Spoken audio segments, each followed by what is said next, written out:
Hey everyone, Brian here, and I'd like to kind of do my own little response and to the top 10 Sonic girls that Ritsusuri, or I can't really pronounce the name, Danielle did. So I hope you enjoy it. Now, we're going to start up with number 10 being none other than Lein-Da. Now, Lein-Da is the known in the comics as the commissioner or the second in command of the Dark Legion. She is the stepsister of Julie Sue and I think the granddaughter of Dimitri, who is the Grand Master of the Dark Legion. And Lein-Da is the kind of character that, well, if you kind of combine the attitudes and personalities of both Rouge the Bat and Marlena from Sonic and the Black Knight, that's sort of who Lein-Da is. She's sort of like a bad girl or a guy or whatever you want to say it with good intentions but in the wrong direction, but good intentions that are not being done in the right way. I mean, she basically what Lein-Da wants to do is she wants to protect her people, and she's willing to do whatever it takes to protect them, just like her grandfather. Now, yes, at times she does desire more power, but I believe throughout the course of the comic we start to see her realize that there's more to life than just power. But Lein-Da overall to me is is an interesting character, and like I said, she sort of has a attitude similar to Malina and Rouge the Bat. I mean, Malina, as we know in the Black Knight, if you don't want to hear this, turn down the volume because it's spoilers. But Lena in the Black Knight basically wanted to keep Camelot alive forever.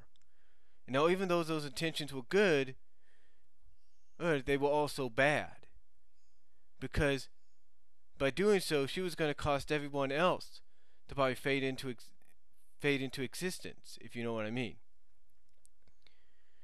In a way, that's sort of like what Lein-Da is. She wants to do what's right for her people, but she's doing it in a way that's not so right. But Lein-Da, to me, like I said, is a very interesting character, and that is why I list her as number 10 to start off my top 10 of my top 10 Sonic girls. Alright, number 9 on my top 10 list, Fiona Fox. Now, I know a lot of people don't really like Fiona ever since issue 172, where she was revealed to be a traitor. But I don't think her portrayal was that much of a surprise to anybody, especially me. I mean, when you think about it, for the issues that were prior to this, she sort of disappeared for a while. No one knew where she was. No one knew what she was doing. Until you find out in issue 172 that she was really spending time with Scourge. But to me, I like Fiona, for many reasons, and that's why she's a part of the top 10. One of the many reasons is she's the fact that she's a very complex character. I mean, she's the kind of character that when you read about her and you look how she's being portrayed, I think that she's the kind of character that was trying to find her place in the world. I mean, when you go back to the older issues or the backup stories of the Knuckles Echidna comic, and you see that she's more of a treasure hunter than anything, right? When she was teaming up with Knack the Weasel's sister. But then later on, as we see after the Zordad thing, she joins up with the Freedom Fighters. Now, the reason I believe she joined up with the Freedom Fighters was because, like I said, she was trying to find her place in the world and seeing if maybe she'll fit in. Perhaps being part of the Freedom Fighters would help her fit in. But unfortunately, that wasn't the case.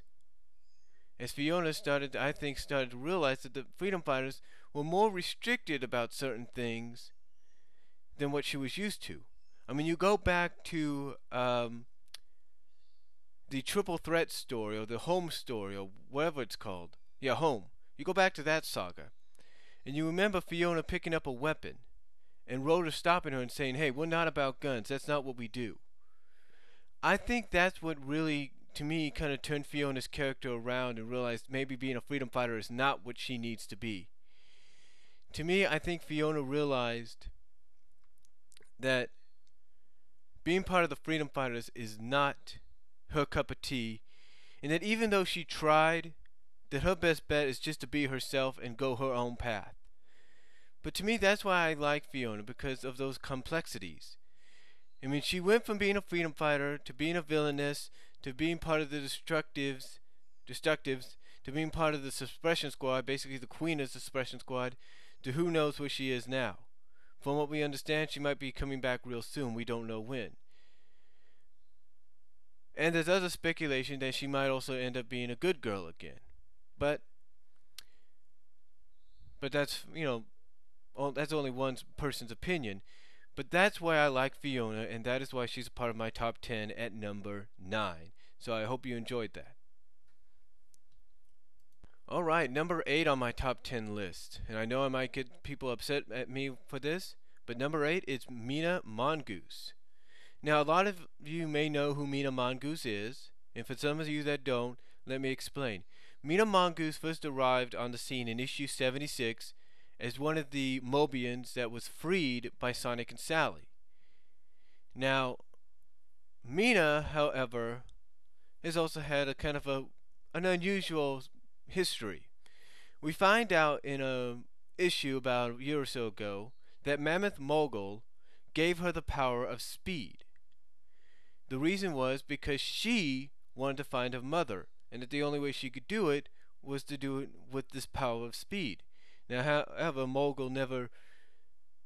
the one thing Mogul did though was erase her memory of that until she found out recently. But Mina is also the kind of character that when she first discovered her speed, back in the early 80 issues, if you will, she started to think that maybe her and Sonic had a lot in common because they were both fast. Unfortunately, that wasn't the case, as Mina came to realize that Sonic still had feelings for Sally. Mina also had a dream that she has also accomplished, or has also achieved, and that is to be a singer. She's also now dating her stage manager, Ash, as well. And although Mina tried to be a freedom fighter but wasn't successful, she's still willing to fight for the freedom of the planet.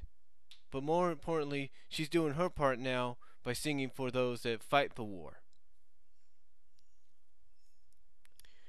Now, there is something else that a lot of fans kind of throw up in the air and they talk about. They're not really sure if it's continuity or if it's just part of an alternate universe. No one really knows. Now, I said she's with Ash, but now a lot of people are saying, but from what we saw in the stories of 25 years later, she's with Tails. We don't know if that's continuity or not, because that's kind of up in the air. But, hey, only one can tell, what's going to happen. But Mina, to me, this is why she's number 8 on my top 10 list, because she's a great character, and who knows, she might end up with a two-tailed fox in the future.